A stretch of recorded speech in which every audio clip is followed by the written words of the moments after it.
watch out for. Right, on to Group E, the Germany. That's why I mentioned Germany before. Yes, And we leapt finally ahead of on to ourselves, folks. Germany. Not that I was like super rooting for Germany, but I always have a little bit of a sort of soft spot for Germany. I think in recent years, the way they play football, they've really, when we was talking about that high intensity, you watch Bayern Munich, you watch most of the way they play. They obviously came out 12 years ago now in 2014, was it? When did they win? 2014, yeah. 2014. Yeah, and they were a team that were full of energy, full of confidence, something different. They had the likes of Podolski up front. They had all of the, Schweinsteiger, Tony Cruz, Sami Khedira, Thomas Muller, Neuer, Manuel Neuer. Yeah, it's just a team bursting with stars. Yeah, and I mean, they're not. I wouldn't say that there's as many stars now for Germany, but still, you look at the squad list, and have we got a squad list here? Let me see if we've got a squad list. Germany, I mean, Manuel Neuer, one of the greatest servants to goalkeeping ever. Joshua Kimmich, Rudiger. Who else? We've got Goretzka still going. Pavlovic doing really well. Florian Wirtz, not had a great season, but he's still a good player. Kai Havertz, Musiala, and Leroy Sané. So it's an interesting squad. It's not like, I wouldn't say it's the strongest Germany squad you've ever seen, but sometimes it's squads like this that come out of nowhere. I mean, there's a guy here, Lennart Karl, who plays at Bayern Munich. Very, very interesting player. You've got Maximilian Beer as well. I've heard a lot about him on the Bundesliga circuit. So yeah, probably, I think an interesting squad. Very interesting squad. Big mix of some good youth and some good experience there for Germany. Thing is with Germany are like historically Europe's superpower. Basically, they've won the World Cup 4 times. I've been European champions 3 times. They're always there or thereabouts, but not recently. Since that historic win at in the 2014 World Cup, a famous destruction of Brazil in the semi-finals, they've been out in the group stages of the last 2 World Cups in a row. So we're very much in a kind of a rebuilding phase for Germany, which is always a very dangerous time for everybody else because you don't really know what kind of Germany you're going to get. This kind of feels like one of those they could break out and become stars for the next 10 years kind of thing. Or it could be a case of they're still trying to find their feet. Qualifying, they wrapped it up in typical German fashion. Germany always seem to qualify with ease, 5 wins, 1 loss. Since then, they've won both their friendlies. So it's difficult to tell where they're going to land on the world stage, but I can't see them going out for 3 group stages in a row. Surely not. But then I couldn't see Italy not qualifying 3 World Cups in a row, and yet here we are. Yeah, I think it was harder for Italy to qualify than it was for Germany to get through this group, though. I think that's the only thing. I mean, like we said about Brazil, would you be surprised if Germany got to the World Cup final? Do you know what? This time round, yes, I would. Okay. Not because they're incapable of doing it historically. Halfway through the tournament, if they start tearing it up, my surprise might dissipate. But Germany making the final this time round means they're going to have to vastly improve over previous tournament experiences. I know they all felt very aggrieved about getting knocked out to Spain in the last Euros. They took the Spanish quite far, to be fair, but England beat them in the Euros before that and didn't look that bothered by them, to be honest with them. Even the young generation, like the under-17s Euros, just lost to England in the final. So they're kind of not bad, but they would need to pull it together when it mattered most. But Germany have done that before. They've pulled it together at the stage where it made Euro 96, they did it. Italia 90, they did it. They can make it count when it counts. So we'll see if they manage to do it here. No, I think fair reflection, very fair reflection. I always like watching the Germans, so I'm looking out for them. The other teams in this group, I mean, without being completely disrespectful, there's nobody in this group that you would be really excited about seeing, other than the fact that Curacao are one of those completely unknown teams coming into this. Ecuador, we see a lot of Ecuador in World Cups. They're quite a strong South American qualifying team. They qualify for most of the most recent World Cups. They've got a few players around, haven't they? They got obviously Moise Caicedo, Eddie Valencia, Jeremy Sarmiento, and Ivory Coast. I think Ivory Coast, when you look at their squad, they're not as strong as they have been in the past. I mean, you've got Amad Diallo, who's doing really well at Man United, Frank Kessie, who's been around for about 40 years, Ibrahim Sangare, but I don't know. I mean, Ivory Coast, yeah, I don't know about Ivory Coast. I don't think they're as strong as they were. The African qualification was quite difficult for all the teams. Anybody that qualified from Africa did quite well to qualify. I mean, considering Nigeria and Cameroon didn't qualify, um, I think Ivory Coast might have been in one of the groups with Nigeria or Cameroon. I'm sure you can fill me in on that. And go on, tell me who were they? Were they in the group with Cameroon? Ivory Coast. Yeah. Ivory Coast were in the team group with Gabon, and That was okay. Gabon ran them right to the very end, to the last day of qualifying. Yeah. So it was a tough, but they did top their group. I agree with you that I don't think Ivory Coast have had as strong as they were. Obviously, famously, the likes of Didier Drogba and Yaya Toure and some real superstars used to have played for them in the past. That we have the African Cup of Nations, obviously, to draw from because they were in that quarterfinal, lost to Egypt there. Since then, they've won both of their friendly matches, including a 4-0 demolition of South Korea. They've qualified for the World Cup 3 times, all in the 21st century, 2006, 10, 14, but have never made it out the group stages. They may fancy their chances here, if only because, again, they may all pile on Curacao and see what they can get from the rest of the games. But I feel Ecuador will be feeling exactly the same. Ecuador finished second in their qualifying group, ahead of the likes of Brazil and Colombia and Uruguay. But again, Ecuador is a very strong home team. Quito was like 5,000 feet above sea level. There's no oxygen there, so they just win all their games at home. They did make the last 16 in 2006, but went out in the group 4 years ago. So this may be a case of a shootout between the Ivory Coast and Ecuador as to who finishes behind Germany. Curacao don't have anything to draw on. Obviously, they beat Jamaica in their qualifying group to get here. But they do have Dick Advocat as their coach, who is a long-standing Dutch coach, managed to reach the Netherlands to the quarterfinals in USA 94. Can he do it with Curacao in the USA 2026? It'd be a heck of an achievement.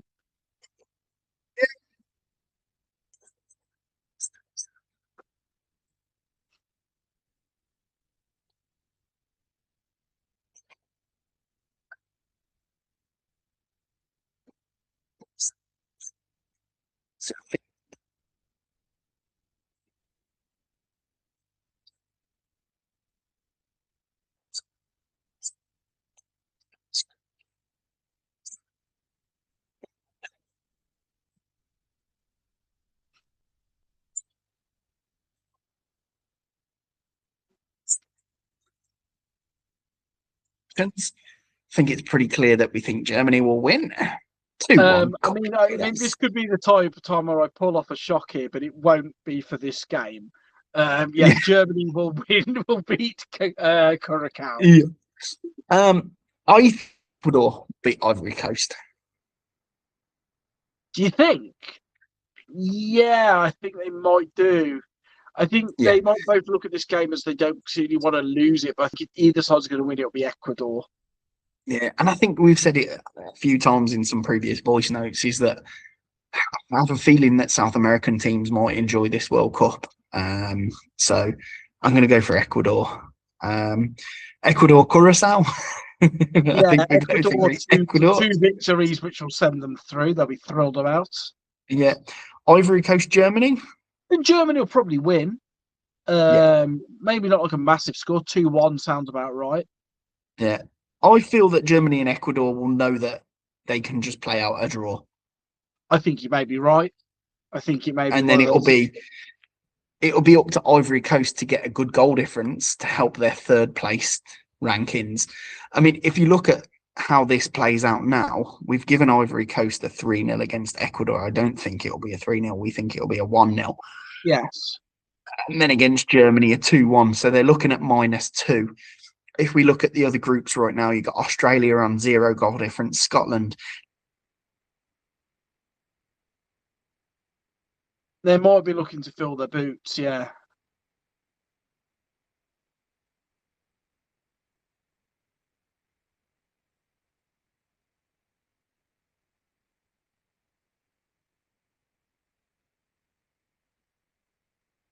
Well, folks, I don't know if you can see what I see, but Mr. Griffith's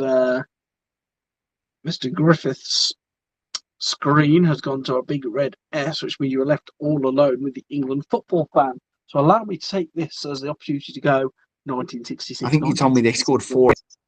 Oh, sorry, you're back. I think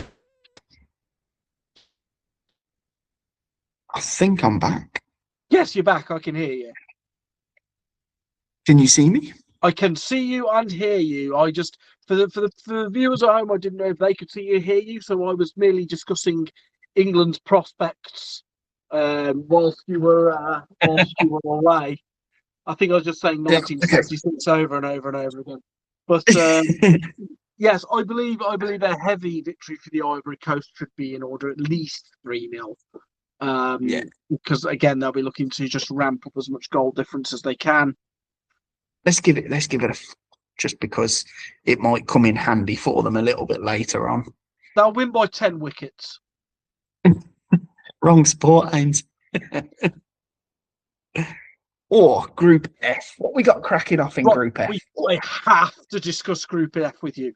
I have to discuss this because do you know what we talk about? Like the previous group that's got like the odd team out, right? Yeah. You listen to this, ladies and gentlemen, for qualifying. Okay, see if you can spot which team does not belong with the others. Netherlands qualifying, undefeated, topped their group, 25 goals scored, 2 goals conceded. Tunisia got 28 out of 30 possible points during qualifying, 0 goals conceded in 10 matches. Japan, first team to qualify out of anybody for the World Cup, won all of their games, scored 24 goals, 0 conceded. Sweden, stone dead last in their qualifying group and had to win through the playoffs against Poland. So who stands out there?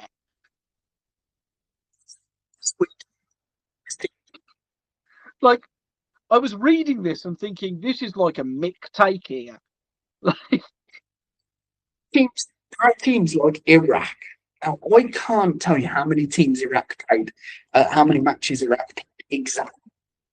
They had to go right up to the very last qualifying.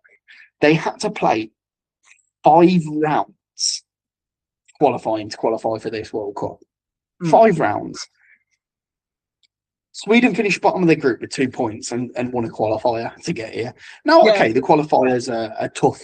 They're tough, but it's like the system allowed them to not give a shit, basically. But yeah, exactly right. Because they were guaranteed a place in the playoff, and it's bullshit, like absolute bullshit. I ain't got nothing personally against Sweden.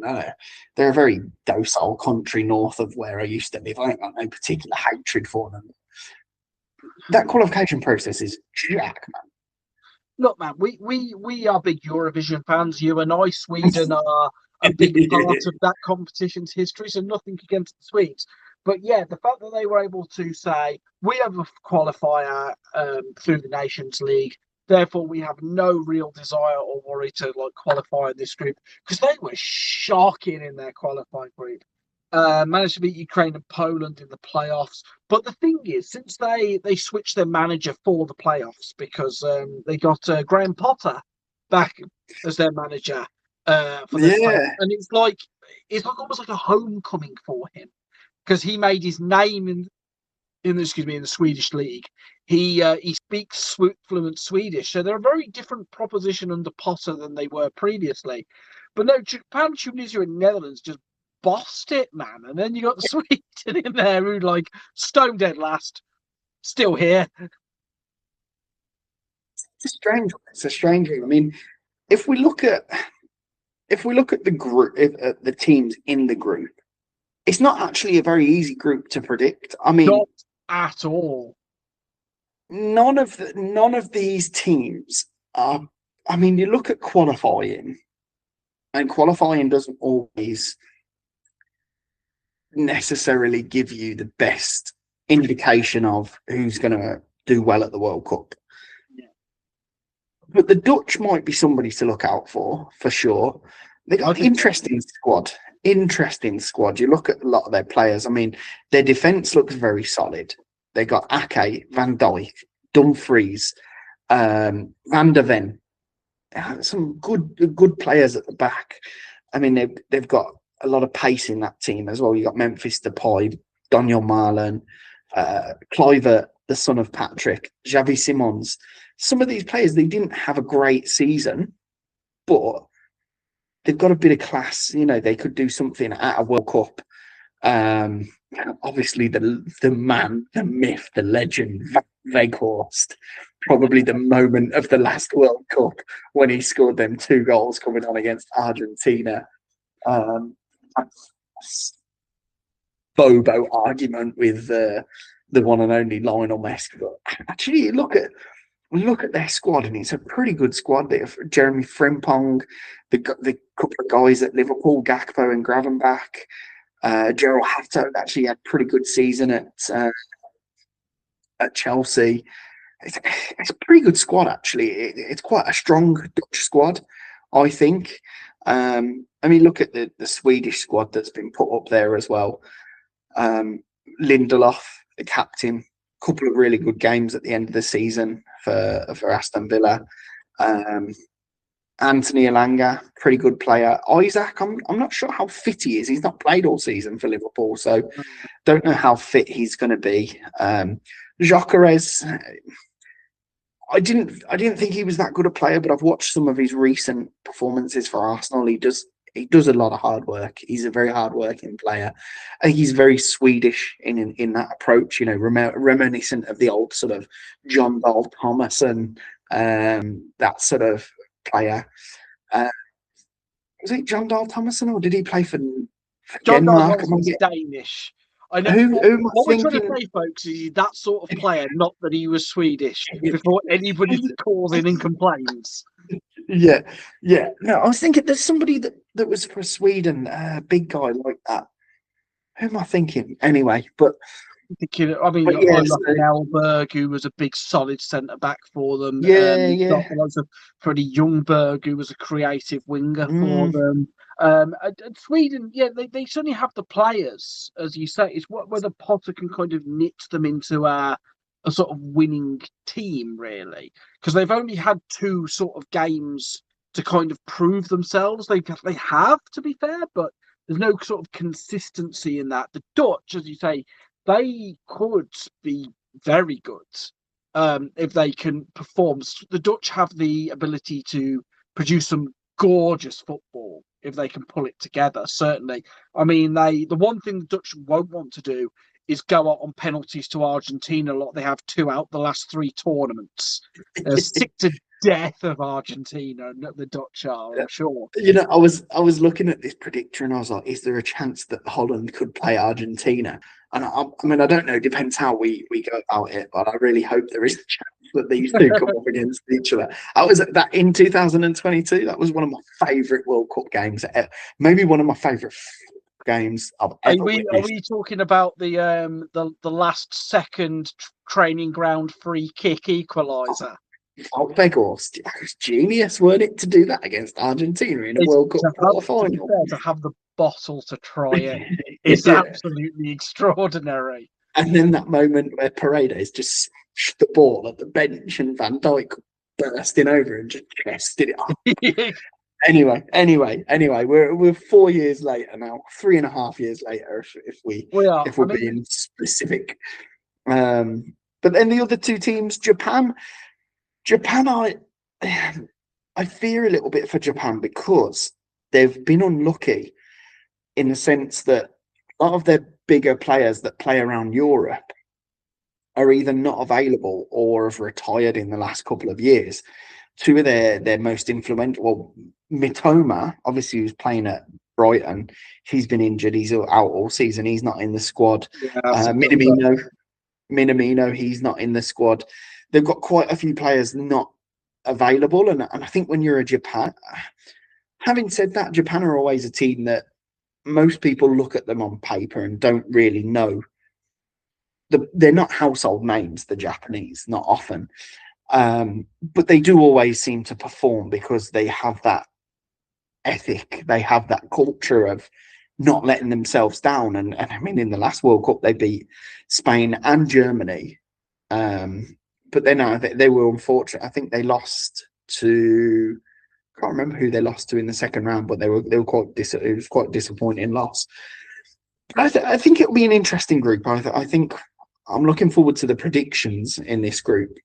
And Tunisia, again, I don't know too much about Tunisia. They don't have many players that you would recognise. I mean, obviously, you have a lot of players playing around the sort of the leagues in France and a lot of the lower league teams in France.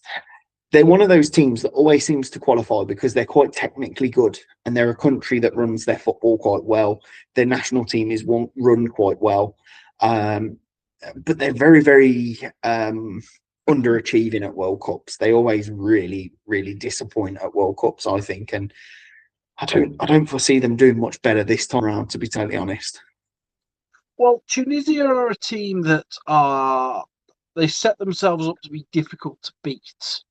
I remember both times England have played them in World Cups that it's taken like a solid goal from Alan Shearer or Harry Kane to kind of break through that nut. And you're right, like I say, they played 9, drew 1 out of their 10 in qualifying. But they too have been in the African Cup of Nations since. So I checked out those results. They went out in the second round to Mali on penalties, which doesn't inspire great confidence, but I suppose anyone can lose a penalty shootout. Japan, you mentioned about their ethic, their very honour-based culture, so quitting is not seen as a thing.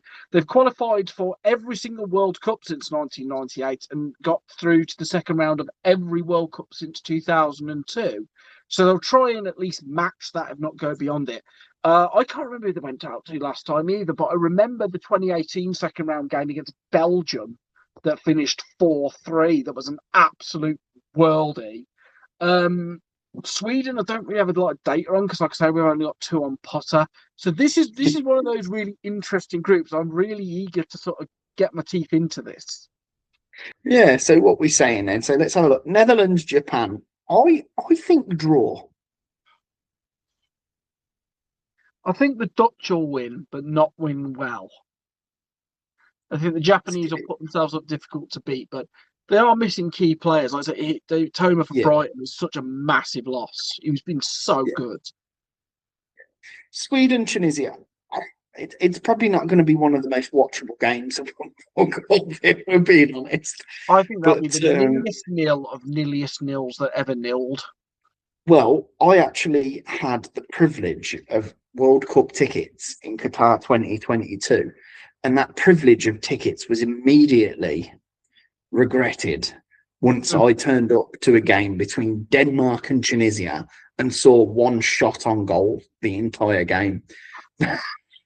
So, the beautiful game. And I had a group of Danish sat behind me and some random Tunisians in front of me, and the Tunisians kept standing up. We were in the second row, they were in the first row. They didn't need to stand up. There was nobody in front of them. And the whole night was just the Danish shouting at the Tunisians in front of me for standing up to watch a game that had one shot on goal. So, yeah, crappy 0-0. I'm not even going to give them the goal that they think they deserve. Japan, Japan. I think even though they're not that strong, I think they might beat Sweden. I think you might be right. I don't foresee a situation where Japan don't win at least one game in this group. Well, Japan are ranked 20 places higher than Sweden in the world rankings. So, what it's worth. Then what we're looking at, Netherlands versus Tunisia. I think Netherlands. Netherlands should win that one, yes. Yeah. Go for a 3-0. Okay. Tunisia, Japan. This could be again. Tunisia could get some skanky draws in this group. I think they could get a draw with Japan. I think a skanky draw sounds about right. No offense to Tunisia, I'm sure your draws are lovely. And then you got Netherlands versus Sweden. Now, I'm going to do this just because if Netherlands win this game, both Sweden and Tunisia are out. And I think I don't mind that. I think the Dutch will eat them. I think they'll. There we go. Perfect. I think the Swedes will have to come forward, which is the worst thing you can probably do. Considering that actually Netherlands might be the best counter-attacking team. I'm putting my hands up here. That's quite a bold statement, but they could be the best counter-attacking team in the World Cup, primarily based on the fact that counter-attack, and they have an incredibly strong defense and a lot of pace. That's one thing that this team has. So now on to Group G. Group G. G, man. Group G, Ainsley. Another interesting one. What have we got here? This is more interesting, not because of the football, but maybe just because of everything that surrounds this group. I mean, if anybody is not sure about the teams in this group, the teams are New Zealand, Belgium, Egypt, and Iran. Those well-known troublemakers, New Zealand. And what makes it even more interesting is the game that was chosen to be the dedicated Pride Parade match for this World Cup just so happens to be Egypt versus Iran. Now, that must have been done on purpose. See, there was a lot of backlash because people were saying that this was done on purpose.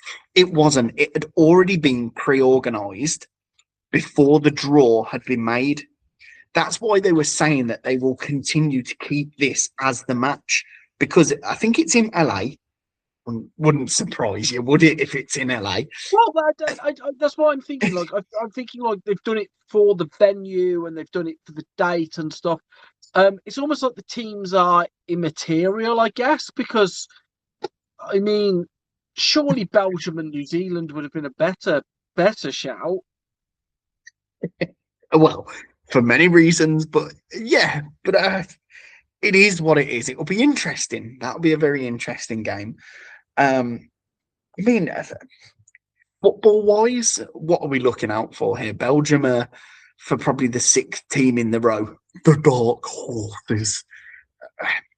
Belgium have overrated themselves for a long time. They've had good players at good clubs, but they've never been able to really perform to the level that they think they should have performed at. Now, if they were going to compare them in 2018, that would have been the year. And I mean, they're very much of the similar ilk to England in a sense that in I think it was 2006 when we had all the your Rooneys, your Lampards, your Gerrards, your Scholeses, and all these guys, and everybody's like, oh, nobody will beat us. And then what's his name? There's always a flap. With Belgium, it seems to be that there's always some infighting for some reason. You just get the feeling nobody in Belgium likes each other.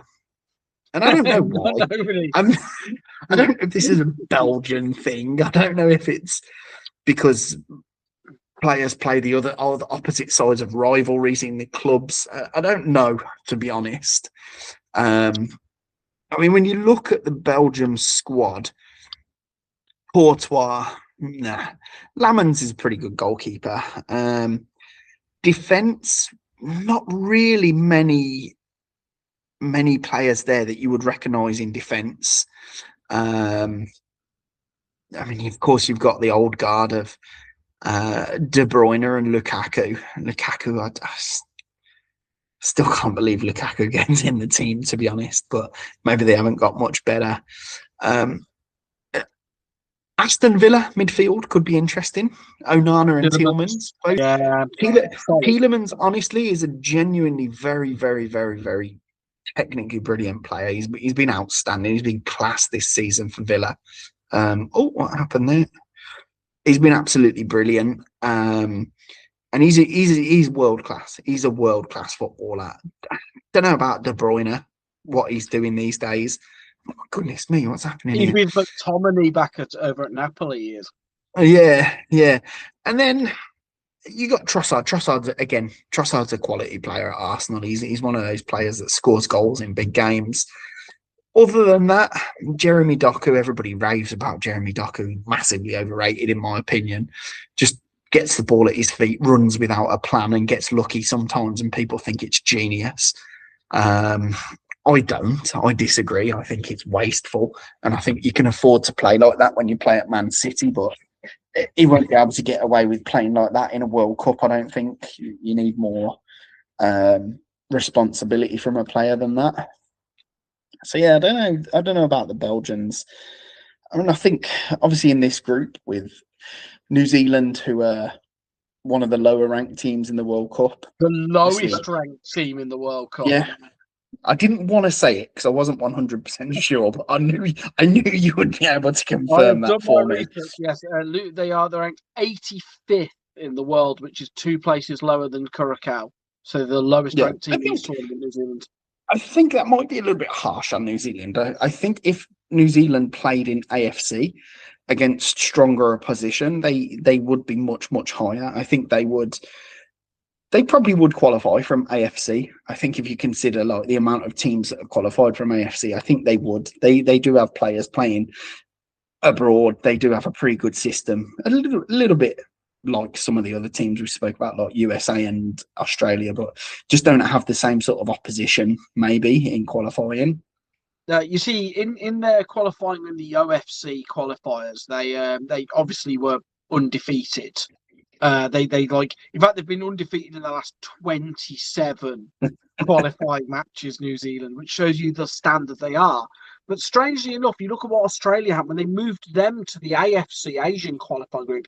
Australia have become such a better team. They've actually qualified more from the supposedly harder AFC than they ever did being part of the OFC. And I think you might be right. I think if they move New Zealand to the AFC, they would grow and enhance as a nation as well.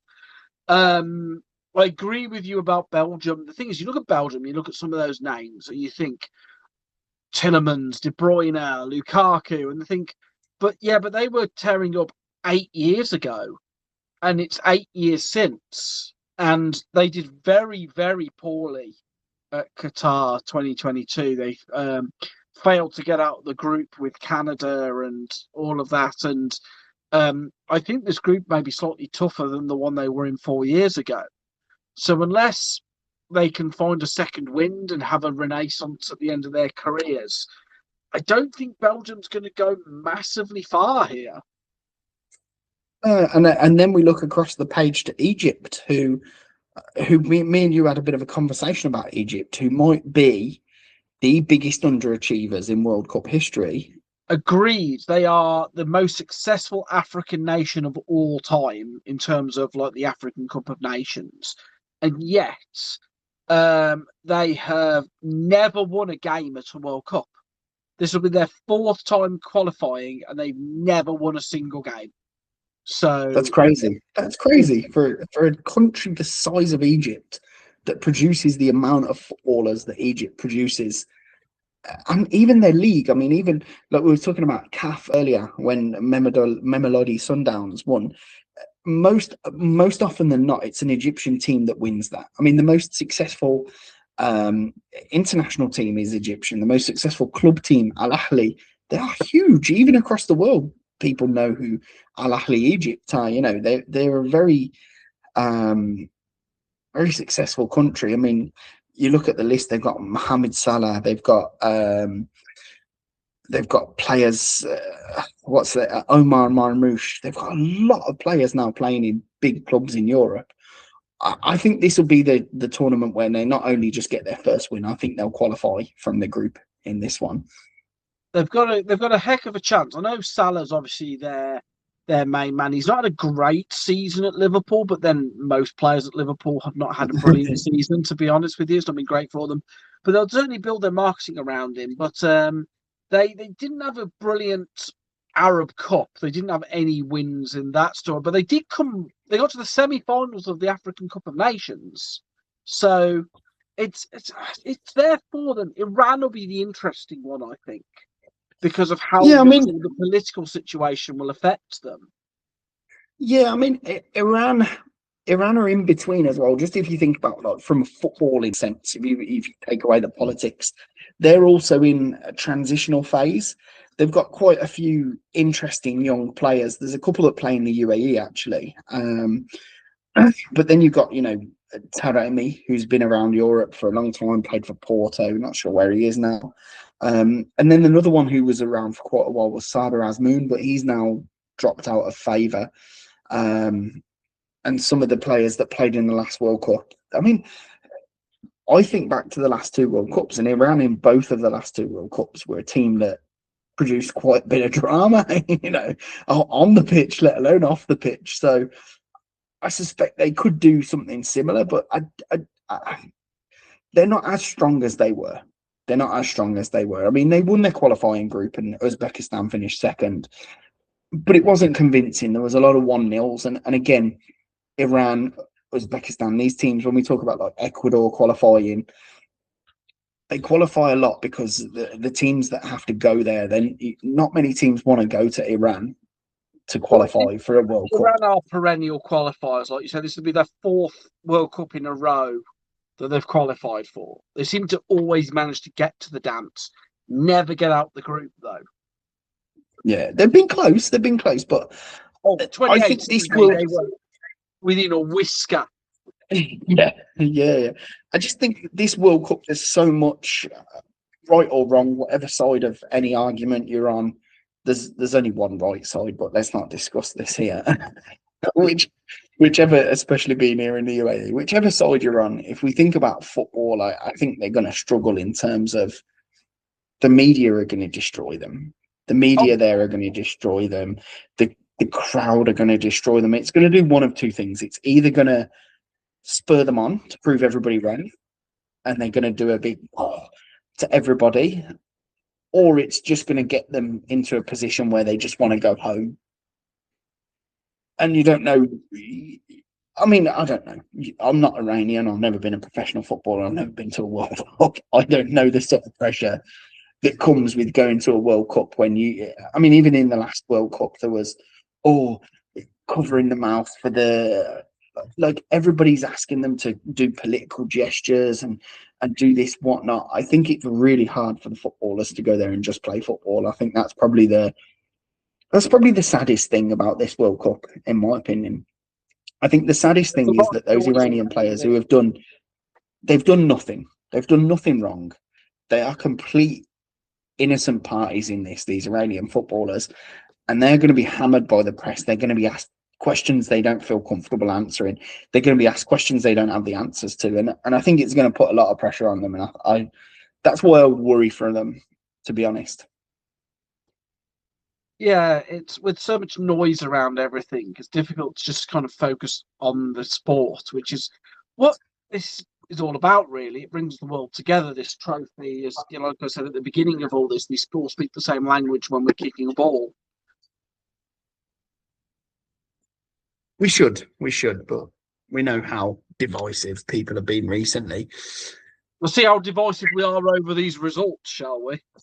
We shall. Belgium, Egypt. Belgium. Draw. Yeah. Iran, New Zealand. Iran, I'm afraid. Iran. As much as noise Oh, as there is, I think said Iran will that in be. unison. Iran, Belgium. I say draw. I think Belgium will win that. Not by much, Slim. but just sliver through. Yeah. Egypt, I think, will beat New This will Zealand. be Egypt's first ever World Cup win. Congratulations, Egypt. New Zealand, Belgium. Again, I don't think New Zealand will make it easy. I think they'll make it tough for Belgium, but I think Belgium will win that. I'll put draw just because you'll still put Belgium to win, but I think if there's going to be an upset, that might be the one. Yeah, it could be. And then Egypt, Iran. I think Egypt will beat Iran. I think you might be right. Suha disagrees. She thinks Iran will beat Egypt, but I think Egypt will win.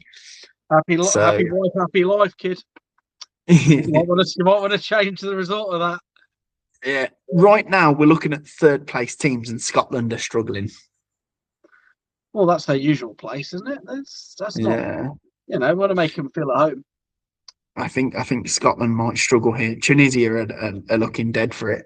So who's up next, Ains? We're on to Group H. H. This was traditionally the end of the World Cup. We're only 2/3 of the way through. Oh my God, we're gonna have to post this in parts. Yes, we will. Part 1, part 2. I don't know how much YouTube allows you to post. Part 643. Oh, we'll have to do per group. Maybe we could do that. We could just do Group A, Group B, and stuff like that. Because it might be easier for people to watch it like that. I feel like I've done some more apologies for some of the teams like Qatar that are slagged off. Yeah, don't apologise. It's not one of those things. Whenever you do these things online, you have to give a disclaimer. This is opinion. Like I was listening to a podcast the other day, and they were talking. It was a cricket podcast, and they said, "Oh, we'll have Joe Root at number 3," and somebody said, "Well, he's not going to bat at number 3," and Bumble was like, "Well, it doesn't matter where he bats. This is our team. We're the ones decided it. If we say he's going to bat at number 3, that's our choice." We're dead right. If we think Qatar are the worst team in this World Cup, we have every right to think that. Whether they are or not. Rights. If you don't like it, make your own podcast. So Group H. So what we're looking at in Group H? Oh, Spain. It's a strong start, isn't it? Yeah. Well, the current champions of Europe after beating England. This is a historic Spanish squad, by the way. Do you know why? Yes, I do. I know exactly why. Because there's not a single player from Real Madrid in it. Yes. The most successful team in European football has no representatives in the Spanish World Cup squad, which sounds extraordinary, but true. I suppose the player to watch out for as well is young Master Yamal, who how fit he is going to the tournament, I'm unsure. Yeah, I mean, you think of the players like Yamal, Ferran Torres, Dani Olmo, the strikers, but always with Spain, you look at that midfield. Now, I look at the midfield that they have here, and they've selected 8 players. And from them 8 players, every single one of those 8 players could play in any single top flight team in the world right now. Every single one of those players would be a starter. Rodri, outstanding. Rodri, after his injury, maybe not as strong. Zubimendi, best player at Arsenal this season. Fabian Ruiz, you watch him for PSG, fantastic. Pedri at Barca. Mikel Merino, been injured at Arsenal, but was a starter at Arsenal. Gavi as well, fantastic at Barca. And even Fermin Lopez, always getting into teams. That midfield is insane. Really, I just spotted something. Now, I don't know if this poster that I've posted here was before the initial announcement, because I've just noticed Dean Huijsen, and he's a Real Madrid player. So they Maybe must have that's the case. updated the squad, and they've got Danny Carvajal as well. Maybe this isn't the most up to date squad. Well, Interesting. it's a very stoic looking picture there. I'd certainly keep it. It's very imposing. But Yeah. but yeah, I mean, we saw what Spain could do at the Euros 2 years ago. They were lightning fast. They were able to beat teams like Germany. They were kind of unlucky not to make the final of the Euros prior to that one, actually, as well. And of course, Yamal has come out to be one of the best players in the world, I would say. So one of the best attacking players in the world, certainly. He's an exciting man to watch. Again, which sort of depends on how fit he is to what he will do. But Spain, I remember a time, you're old enough to remember a time when Spain was seen as the world's biggest underachievers, a country that always threatened to do something, but they never actually did. And it seemed like when they broke that duck in 2008 and actually won those Euros, that they just sort of they got over the hump, like they decided that, okay, we're winners now and they're going to win. You say to me, would you be surprised to see a team in the final? Would you be surprised to see Spain holding that trophy at the end on July the 19th? Because I wouldn't. No, my dad thinks that Spain. He said you don't look past anybody but Spain. I mean, I think it's World Cup is always different, and the one thing I would say is any game of football at the highest level, at professional level, any game of football, the team I've put on the left here, Saudi Arabia, proved this in the last World Cup. Yes, they beat the world champions. Anybody can beat anybody on their day. Obviously, the likelihood is less.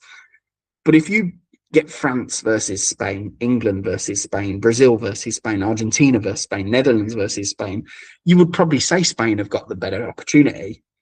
But you wouldn't say that it's a dead given that they would beat one of those teams.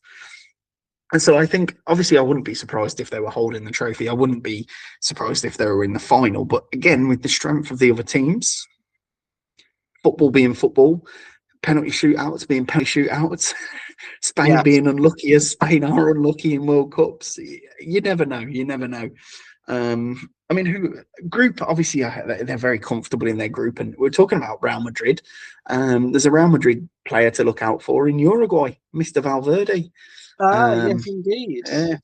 Mr. Valverde, and on the other side of the El Clasico, Araujo is there as well for Uruguay. They haven't announced their squad yet, so I don't have a nice graphic for Uruguay. But they expect Darwin Núñez to make the cut. I would not be, if he doesn't go, I'll be stunned. Mr. Darwin Núñez. Saudi, I've put a nice little graphic here of Saudi in Arabic, just in case there's any Arabic people that watch this. Saudi have all but one of their players playing in Saudi Arabia. Yeah, there's only one player. Saud Abdul Hamid actually won the French Cup last week with Lens. Very nice. And they've had a heck of a season as well, Lens. Yeah. I can't tell you which one of those guys he is because I don't read Arabic. You're looking to me, right? Saud Abdul Hamid. Keep an eye on him. Won the cup for Lens. But I mean, Al Shehri is there. Scored his goal against Argentina, and also Al Dawsari, who's playing next to Ronaldo in Al Nassr. So I think some of these players will be familiar to a lot of people, because obviously now Saudi League is a lot more familiar with people because of the Ronaldos and what's happened there. And maybe their team is stronger for that.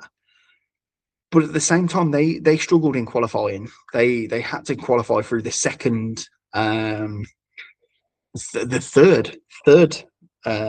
of qualifying, actually. Yeah, I think they had to beat Indonesia and Oman, and Oman gave them a tough run. They were close in the. Oh no, it wasn't Oman. Oman was in UAE's side. Who did they beat? They beat Indonesia and Bahrain, I want to say, someone like that. So they had the easier of the qualification. So yeah, don't hold much for Saudi. And then you got Cape Verde. You know much about Cape Verde, Ains? Well, Cape Verde. Tell me all They are about Cape ranked Verde. Cape Verde Islands. They are an African team, finished top of their group with Cameroon and Angola in it. 7 wins, 2 draws, and a single loss. So they're a decent standard of opposition that they've managed to push back through to qualifying. It's their first time at the World Cup, so obviously they've got no sort of pedigree to draw upon. They're ranked 69th in the world, which is only 8 places below Saudi Arabia. So they're seen as a team that might have a chance of like upsetting somebody on the day. Saudi was an interesting one because obviously their league has drawn a huge amount of attention with the sort of players that are going over there these days, following young Mr. Cristiano over there at the moment. And in fact, Ivan Toney, who's been selected for the England squad, plays in Saudi Arabia. So Saudi Arabia is seen as a more competitive division these days. So it doesn't surprise me that Saudi's players come internally, and it will prepare them well, I think, for the World Cup they're due to host, which isn't before too long. Uruguay finished 4th in their qualifying. I think they finished on the same number of points as Brazil did, slightly better goal difference. They're 2-time winners, but they only went out to the group stages last time. In fact, I think Saudi Arabia also went out in the group stages last time. So it's kind of it looks on paper easy, like who should finish first, second, third, fourth here. But whether it shakes out that way, I don't know. It kind of depends how well Saudi Arabia and Cape Verde kind of acclimatized to the situation. Because, I mean, Saudi Arabia are going to be welcomed much more than Iran are, let's put it that way, due to the political climate sort of thing. But Cape Verde, like I say, beat Cameroon, beat Angola in qualifying. They could. It's not beyond them. Yeah, I mean, African teams can be strong. They can be strong. I mean, we had a discussion obviously about African teams and the struggles that certain sort of sub-Saharan African teams have with corruption and lots of their players being distributed around the world. Not much cohesion between players and lots of sort of corrupt politics within African football. Maybe the North African teams are usually your better chances in African tournaments, but remember Senegal made their debut in 2002, and Cameroon could in this be 1990. yeah There's lots of examples of this. yeah could this be, because what often happens is after an African team does well at a tournament, that's when their players get distributed all over the world, because the people like, when Senegal, nobody had heard of the players of Senegal, all of a sudden they're playing in Liverpool and Man United and Germany and France and all over. And then when that happens, it dilutes the team. The players go off in different directions, and maybe Cape Verde are before that. Maybe Cape Verde are the next, like you said, Cameroon or Senegal. So let's give a predictor and see how far we think they'll get. Okay. Well, their first Spain. match will be their toughest, I think, and I think Spain will fancy their chances. Predict to give Spain 7. I don't think it'll be. I think maybe a 3. I think a victory for Spain is. I'd side victory for Spain would be. It'd be stunning if they didn't, unless they like. Because to be fair, they won the World Cup in 2010, and Spain did completely fall apart in Brazil 4 years later. I remember the Dutch smashing them to pieces. So it could happen again, but I can't see it the way they're playing. Saudi Uruguay. I think Uruguay. Uruguay should edge it, I reckon. 4-0. Come on, predictor. Behave. We'll give it a 2. Spain and Saudi. Again, I think Spain. 3-0. Uruguay, Cape Verde. You think this could be somewhere for a drop point or 2, maybe? Or you think Uruguay have got enough? I think Uruguay might edge it by a goal. So we'll give it Uruguay then. 4-2. Interesting. Cape Verde, Saudi. See, there's the one I think could be a draw. I think it'll be draw as well. And then Uruguay versus Spain. I think Spain. Spain should win. Okay. So, that helps Scotland's cause. we're on Scotland third place watch right now. So Scotland have just been helped out a little bit by Group H.